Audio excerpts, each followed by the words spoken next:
বিজয় অর্জন করছি। এই বিজয় শুধু আমাদের না, সারা কালিয়াতীর সমস্ত জনগণের বিজয়, শুধু মতিন সাহেবেরও বিজয় না, সবারই বিজয়। আমরা যাতে এই বিজয়টা সামনের 5 বছর ধরে রাখতে পারি এবং কি সুন্দর সুষ্ঠুভাবে গ্রাম সমাজ পরিচালনা যাতে করতে পারি, হিংসা ভেদাভেদ ভুলে আমরা যাতে আবার এক কাতারে জানি, একভাবে জানি চলতে পারি, বসবাস করতে পারি, এতটুকু প্রত্যাশা রেখে আমি আমার বক্তব্য শেষ করছি। বাংলাদেশ জাতীয়তাবাদী দল জিন্দাবাদ, বাংলাদেশ স্বেচ্ছাসেবক দল জিন্দাবাদ, কালিয়াতী উপজেলা স্বেচ্ছাসেবক দল জিন্দাবাদ।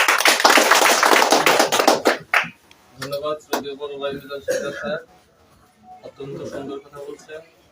এখন আমাদের মধ্যে বক্তব্য রাখবেন আমাদের নির্বাচন পরিচালনার অত্যন্ত গুরুত্বপূর্ণ ভূমিকা পালন করেছেন